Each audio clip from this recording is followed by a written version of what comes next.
All right. Hello, everyone, and welcome. Welcome to a very special episode of the Pastrami Nation podcast. I'm Kevin, and today joining me, we're going to be talking about his new Kickstarter. We're going to be talking about a bunch of stuff. We're talking to a comic book writer, David Pepose, about his new Kickstarter for the OZ. How you doing today, sir? I am doing great. Thank you so much for having me. I am excited to talk all things comics with you, especially the long-awaited return of the OZ. Oh my gosh, we are all excited for the we've been waiting for this for a long time. But let's talk about the OZ. Can you just tell the people out there what is the OZ and where are we at now in the story and what's the Kickstarter and all that? But first, let's start. What is the OZ? Yeah, for those who aren't familiar with the OZ, and it's been a few years since our last campaign, the book is What If Mad Max Took Place in the Wizard of Oz? It's the story of Dorothy Gale's granddaughter, who's an Iraq war veteran who's caught up in a tornado and finds herself stranded in the war-torn land of Oz. And that's where she learns that not only were all of her grandmother's tall tales true, but her killing the wicked witches and exposing the Wizard of Oz and then abruptly vanishing, that's not the happy ending we've all been led to believe. It's a power vacuum, not unlike Baghdad. And so now our new Dorothy, it has to team up with her grandmother's former friends, the Tin Soldier, the Prince of Lions, and Jack Pumpkinhead, in order to bring peace to the occupied zone, or as the locals call it, the OZ. Very cool. This book's been a long time coming. Eagle-eyed fans will know that we launched our first Kickstarter in 2020, followed by another one in 2021. And I always try to kind of correct a narrative before it comes out, is that it was not that like I got tapped by Marvel and said, screw this book. The OZ has actually been fully written since before the first Kickstarter launch. It was just a matter of kind of getting the production elements together, getting all the artwork through. Our amazing artist, Ruben Rojas, life kind of hit him a couple of times. He got married, he had a kid, he was in Spain during the worst of COVID, which really did a number on the economy over there. And I believe there was something with either one of his parents or one of his wife's parents, but it was a lot for him to juggle on top of a day job and raising a child. And so he kind of had to Shawshank his way through our giant-sized finale, which is clocking in at 52 pages, and then plus a cover and a pinup from him. So really 54 pages coming from Ruben. And so we had a lot of conversations. He's been working on this since we wrapped up the last Kickstarter at the end of I believe it was in 21. And so, it was one of those things. I obviously, we would have loved to have gotten the book out earlier, but my thought was I wanted the book to be consistent more than anything else. I wanted it, if somebody started with issue 1 and read it all the way to issue 3, that it read like a cohesive whole. And so having the same creative team throughout was very important to me. And I felt like not only did I owe that to our readers, but I owed that to Ruben, who really is the heart and soul of the book with all of his amazing post-apocalyptic fantasy designs of these characters. And so, it was one of those things we kind of I kept in contact with Ruben. We talked about every other week until the pages were done, which he wrapped up in the fall. And then, we got our amazing colorist, Whitney Kogar, working on the colors. We wrapped those up around the end of the year. And then I did my lettering pass on sort of this giant-sized final issue, just doing some polishing, a little nips and tucks in the dialogue before we sent it to our letterer, DC Hopkins, who got that done back in May. And so, it's been sort of like figuring out, first off, we wanted to have the book fully finished before we hit launch on the Kickstarter. Yeah, of course. So that way our readers who have waited this long didn't have to wait any longer on the back end. But also, I wanted to make sure that we had a clean runway to promote the book, that we didn't have any other announcements that were going to come out ahead of the book that would distract from the promotion of this, that we could kind of anything that was going on with my other publishers, we could kind of fold into the promotion of the OZ, and then I could give it like 110%. So it's been a long time coming, but I'm so excited for our finale to be coming out. I really do think this is one of the most beautiful books I've ever worked on, and I do think in terms of the writing, I think it's some of my best work. So I know we've had it's taken a little while for us to get here. But for newcomers and returning fans alike, we've got ways for everybody to catch up. And so I think this book, it's really going to be worth the wait. Absolutely. I'm very, very excited to check it out. And I gotta be honest, like, ever since, we've had you on the show before, and we've talked about some of your earlier works, back when, towards the beginning, right? With like Spencer and Locke and like all these things.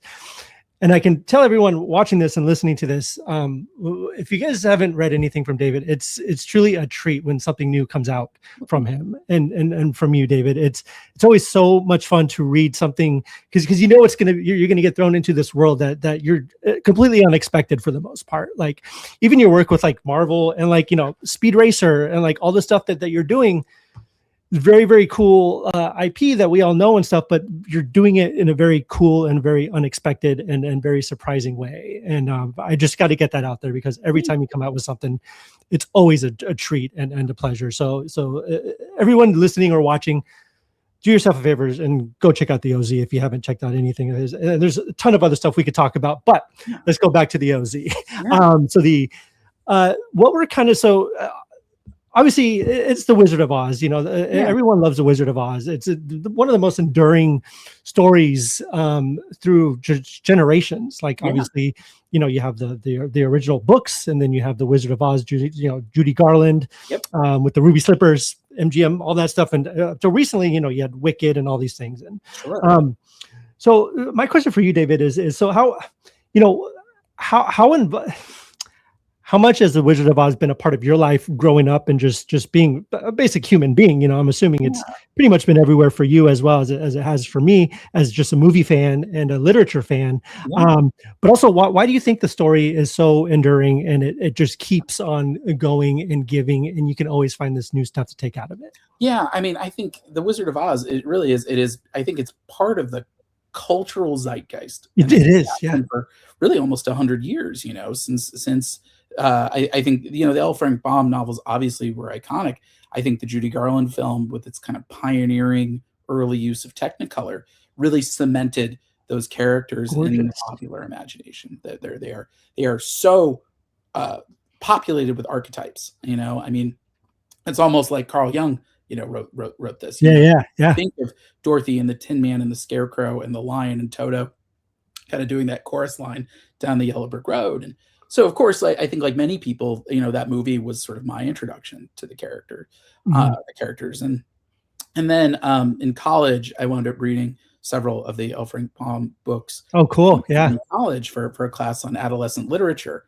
And so I wound up comparing the world building of the Wizard of Oz to something like Narnia. Potter. And so I remember, I knew, a bit about everything going on because I had read the original source material. And then of course there's, things like Return to Oz, which when I first saw it, I was a little young for it. I did not finish it when I first watched it.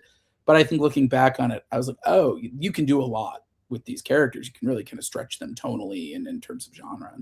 So the way that the OZ wound up happening was I wrote my first book, Spencer and Locke. And for those who aren't familiar with that book, first off, you can get the trade at the Kickstarter. We can talk about that. And you will get the first issue of it as a PDF included in any pledge. Nice. Every single pledge will get issue 1 of Spencer and Locke. So you'll get a sense of what that book is.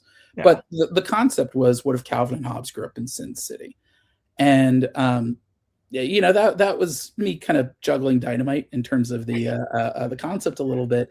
But I felt there was a human story to be told, kind of mashing up classic Bill Watterson with kind of the Sin City era Frank Miller vibe. In that I felt like I was interrogating what I consider to be an inconsistency or a question in the original text, which is, why did Calvin need to so vividly imagine his own best friend? Like before my younger siblings were born, I was an only child and I made real friends. I didn't have a friend. And so looking back on it as an adult, it's, what if that's not a charming affectation? Like, what if that is a symptom of a darker pathology? Like, what if that is sort of a kind of a flawed defense mechanism for a particularly harrowing childhood? And then what if you brought that sort of pathology into your adulthood? Like, what does that say about you? And so that was sort of the human core behind kind of the subversive high concept. And so when the dust settled on that, I wasn't sure if people were going to like that book. I didn't know how many purists would be mad that the book existed, or wouldn't give it a shot, thinking that it was just shock for shock value's sake. Or there were going to be the people who came for the audacity of it all, or the Right. people who actually read the book and realized, oh, there's like an actual story about mental illness and PTSD and trauma. Um, and so the dust settled and people overwhelmingly liked the book. Thank It's goodness. phenomenal. Yeah. Thank you. I wouldn't have done it again if people hadn't liked it. It was Yeah. one of the most challenging things I had ever done, but also very, very rewarding. And so when people liked that book, I said, okay, maybe I can actually make a shot at like a run at this. And so I started thinking of other genres I could play in because I didn't want to sort of get overloaded on just writing crime. And so I came up with some other different genres that I could take stabs at. There was Going to the Chapel, which was sort of Yeah. my take on rom-coms, and sort of my long gestating sci-fi book, Grand Theft Astro, which was my take on sci-fi. And I wanted to do something with fantasy. And so I started writing down kind of the classic fantasy stories to see if I could draw inspiration from anything. And, the kind of serendipity that whole books are made out of, my Mhm. computer froze while I was Of course. writing the title, The Wizard of Oz, and it got stuck in the middle of the word Oz. And so as I was like waiting for my computer to unfreeze and I'm staring at this cursor, I realized like, oh, Oz, like, that's short, but it's so iconic. What if that was an acronym for something? And that sort of made me stumble on Occupied Zone. And as soon as I realized, oh, but what if we did a fantasy war version of this? It all made perfect sense because looking back at the original text from L. Frank Baum, there's an inconsistency, which is that Dorothy kills two wicked witches and Mhm. exposes the Wizard of Oz. He leaves before things get too hot, and then she vanishes. 75% of the power structure in Oz has basically vanished in a week. Right. Right. That is not a happy ending. That speaks to the forever wars that we find ourselves in today. Yeah. Yeah. And it felt like the perfect opportunity for me to also explore stories that I had been told back in my newspaper reporter days. One of my many beats, in addition to sort of crime and state politics, I wound up in the local veterans beat. And so talking with people who were returning to Berkshire County, Massachusetts, from Iraq, from Afghanistan, people who had grown up in American society, just like you and me, and it was the most natural place in the world. And then they went overseas into a much more regimented military environment. If they saw combat, if they saw people die in front of them, if they took other people's lives, if they dealt with PTSD or traumatic brain injury, and then they come back home and this place that was once so familiar now feels completely foreign to them. Yeah. That the pacing is different, the priorities are different, that things are so much more scattered and disorganized and fast-paced and unregimented and frankly selfish. That's on top of if you're dealing with PTSD or traumatic brain injury, just the stimuli that you and I take for granted as normal living Yeah. and bring somebody else back to the worst moment of their life. So that was sort of like, I think that the thought process that kind of went behind the OZ. And so Yeah. like Spencer and Locke before it, the goal was not to just do shock for shock value's sake or subversion for subversion's sake.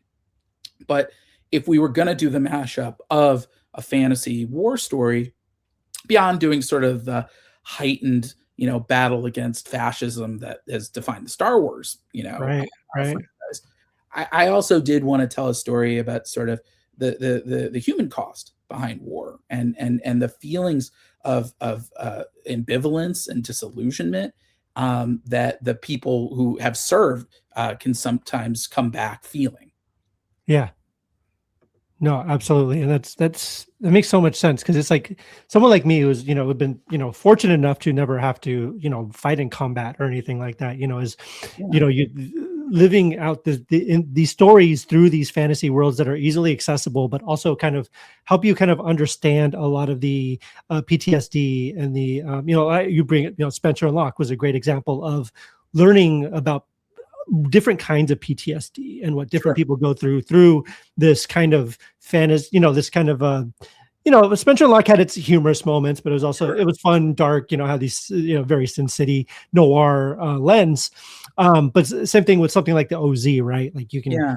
jump into this world that you already know and that you're kind of comfortable in because you know the Wizard of Oz, but you're able to take this other journey and see the human cost and actually relate to it more on that level as well.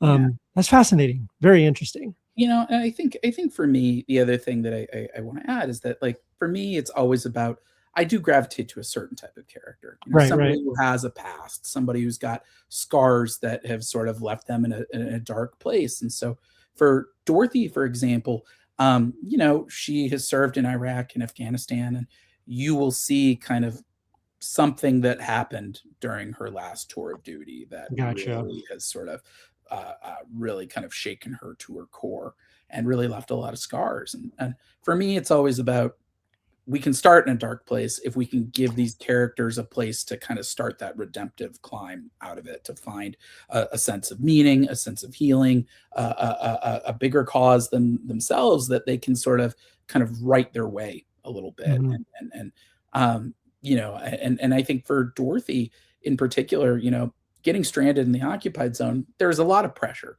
I mean, she's used to being one soldier of many, and now she's been sort of lifted at this figurehead for the resistance. She's this descendant of the Yeah. legendary Dorothy the Good, who killed the wicked witches and freed Oz.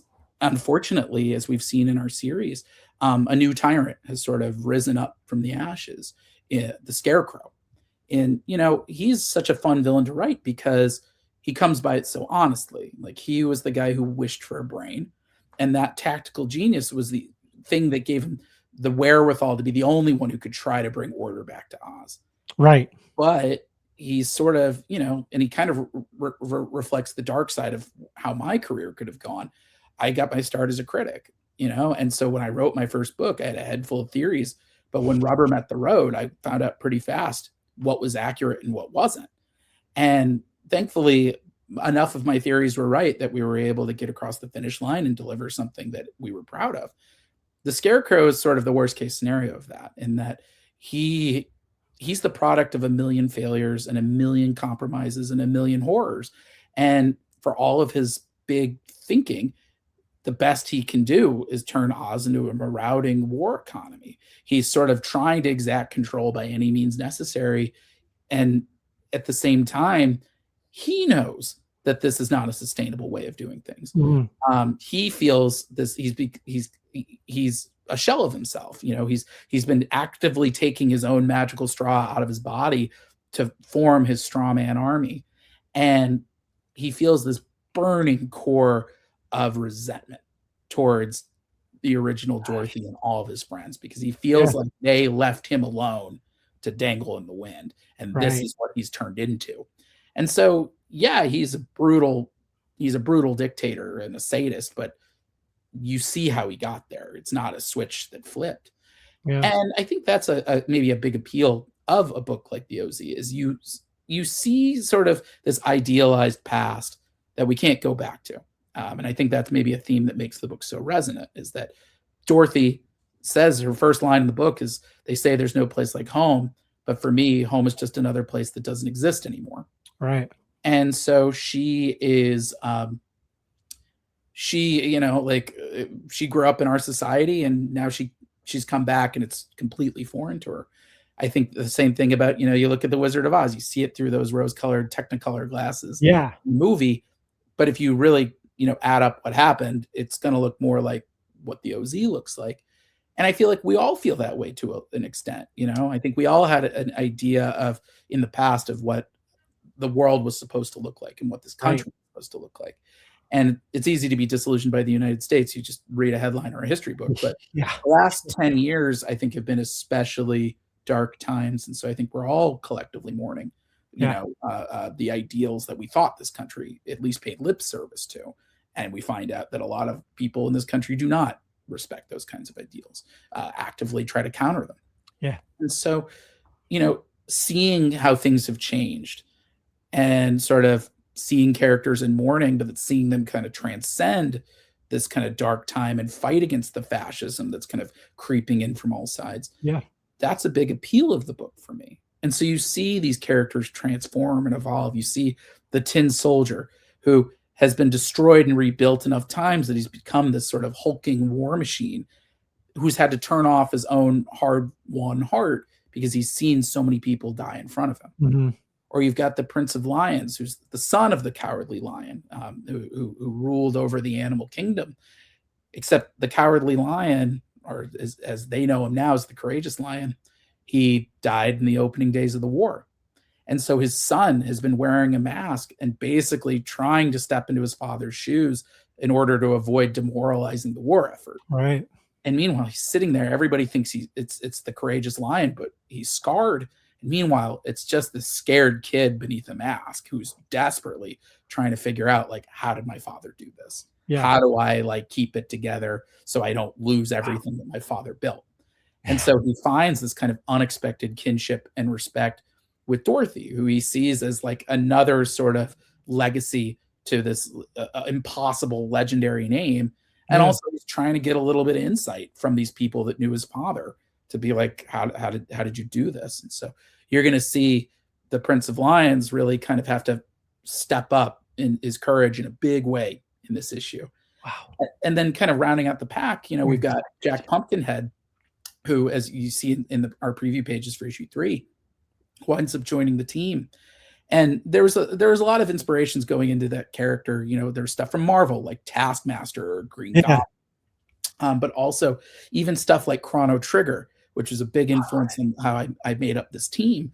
You know, for those who've played the game, there's a villain called Magus, who, if you play the game in a certain way, you realize what his backstory is and how you're kind of responsible for him turning into this evil black sorcerer, and he can wind up joining your team. And so having Jack, who served as the chief enforcer of the Scarecrow, he's been hunting down Dorothy over the course of our series. Wow, that sounds so cool. You know, as both factions are trying to find the Silver Slippers, you know, Dorothy to keep them out of the Scarecrow's hands, and the Scarecrow wanting to use them to invade our world next. And so as we open up in issue 3 and everyone's Dorothy and company are trapped in the Scarecrow's dungeons, and one of the Silver Slippers has latched itself to her foot, the Scarecrow has cut Jack loose. He's had enough of his failures. And so Jack's going to wind up joining the Yellow Brick Road Warriors to try to, you know, bring the fight back to the Scarecrow. And, you know, all these characters, and of course, Toto, who has been, you know, leading the resistance. Everyone thinks that he's the Wizard of Oz, but really, you know, this terrier has absconded to Oz. The magic has given him a lifespan far exceeding a normal terrier and gifted him the ability to speak. And so you know, he's this kind of wise old, you know, resistance leader, but at the same time, as somebody who's lived with terriers his whole life, you know, those are little dogs with big dog energy. You know, there's some bits where one of my favorite panels in this issue is just, you know, they break out of prison and you see Jack and the Prince of Lions, you know, ready to go into battle. And you see Toto thinking he is just as tough as these guys standing right next to them.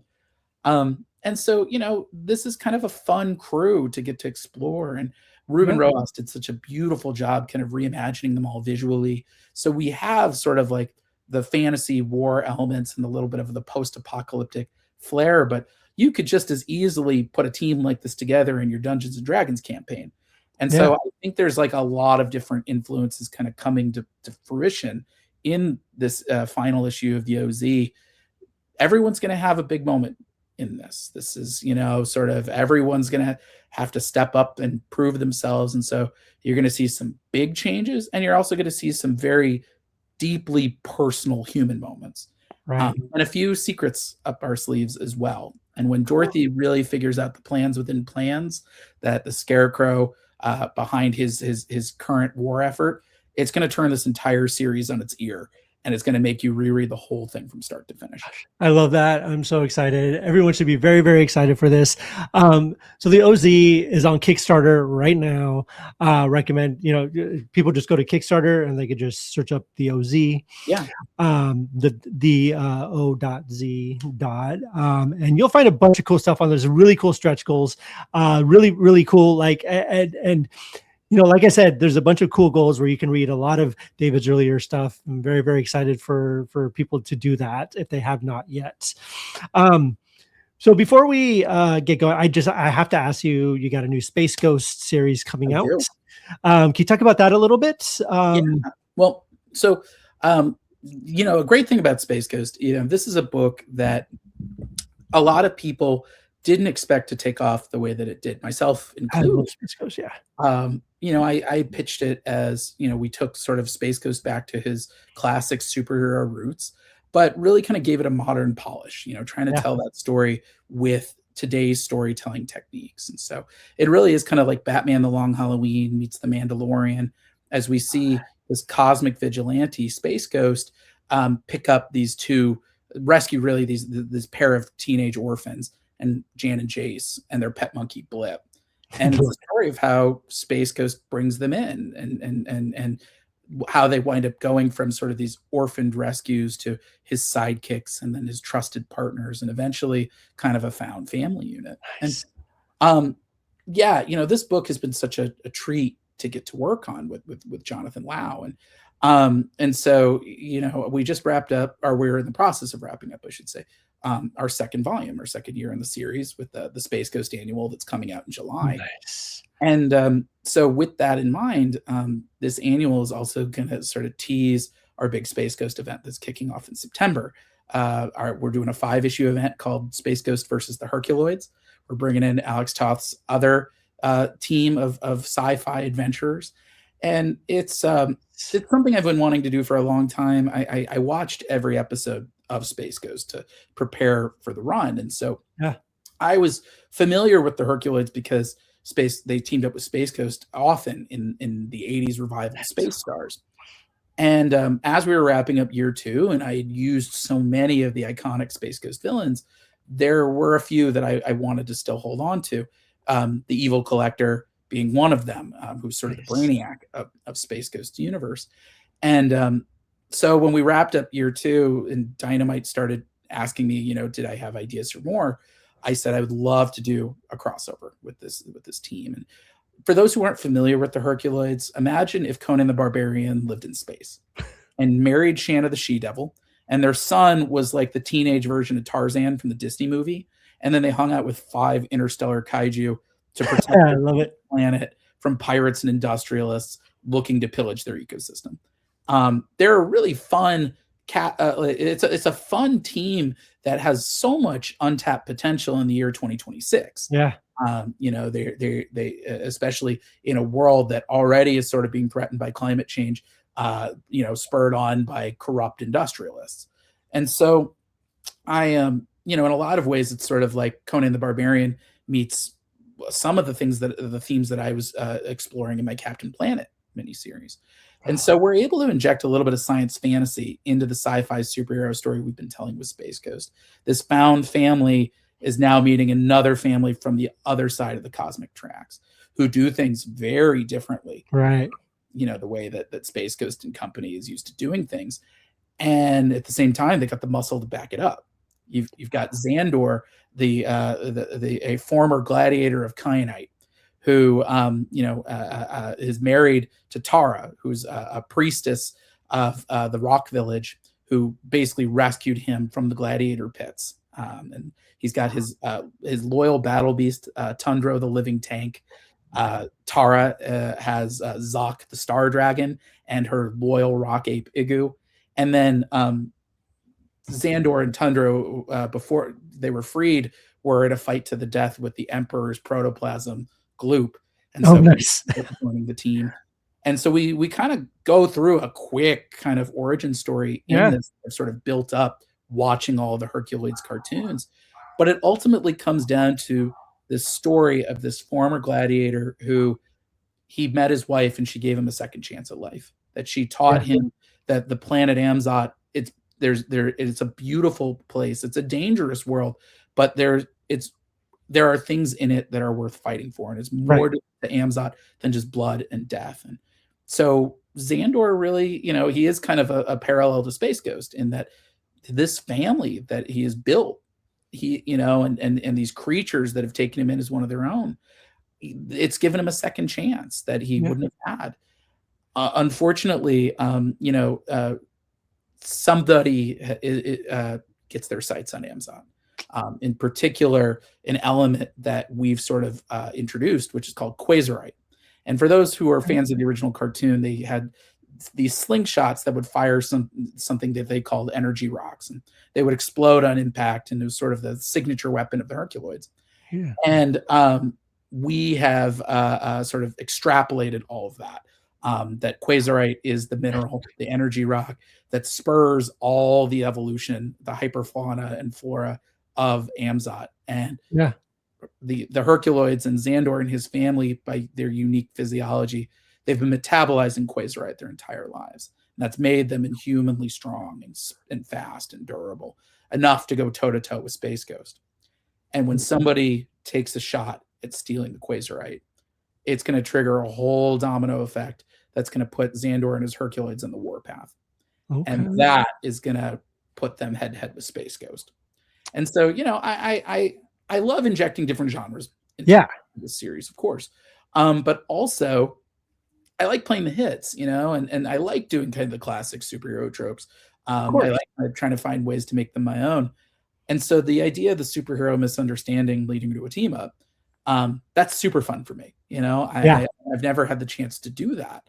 I took a slight stab at it in Savage Avengers, but I've never really been able to lean into that kind of story before. And I wanted the Herculoids to feel every bit as tough and engaging as Space Ghost. And so being able to do that, we didn't have 2 years of build up like we did for Space Ghost. So we wanted this story to be the biggest story we could possibly take. And so this is a 5-part event. It's our biggest story to date, me and Jonathan Lau. And Jonathan's been really working overtime to make these characters feel big. So it's a fun book. We got a lot of fun stuff coming with that one, and I'm excited for readers to get to check that one out. Absolutely, I think they're gonna love it. So everyone, go to the Kickstarter, back up, go check out the OZ. You're gonna want to secure your copy. You're gonna want to get some other cool stuff. Absolutely recommend checking it out. David, where can they find you on social media? Where can they find your other books and all that fun stuff? So to find my other books, this is actually an excellent opportunity to tell people that you can get every single trade I've ever worked on the OZ's Kickstarter. We are offering them as individual add-ons. Oh, very cool. Also get them in bundled sets at a discount. So if you want to read the first volume of Space Ghost, which right now is out of print, you can get that. If you want to read Spencer and Locke, which is also out of print, you can get that. Or Scout's Honor, which is currently locked in Diamond's warehouse, you can get that. And as well as all of my Marvel work, like Savage Avengers and Moon Knight and Cable and Punisher, as well as all of my creator-owned books as well. So you can get all of those either individually or in bundles on the Kickstarter. And then you can follow me online. I'm at Twitter, Instagram, and Blue Sky at Pepose D. It's just my last name and first initial. I'm at David Pepose Comics on Facebook. You can also back the OZ on Kickstarter at tinyurl.com/the OZ comic, or visit my website at davidpepose.com. Awesome. Well, very cool. Well, David, it's always a pleasure having you on the Pastrami Nation podcast. Thank you so much for chatting with me. It's been a pleasure. It's been awesome. Thank you for having me. Appreciate it. Of course, no, thank you. And thank you all for watching. Thank you all for checking out this wonderful special episode we have for you today. As always, check out pastramination.com for all we got some reviews coming up. We got some real cool Comic-Con stuff coming up. San Diego Comic-Con's coming up next month. So we're going to have some guys over there. I'm going to be at D23 in August. So it's going to be a pretty busy couple of months over at Pastrami Nation. Very, very excited. So make sure to check out Pastrami Nation on all the socials as well. Facebook, Instagram, Twitter, Pinterest, all that fun stuff. And so all right, y'all. Thank you for checking out the show. And we will see y'all next time on the Pastrami Nation podcast. Take care of yourselves and each other. And bye-bye.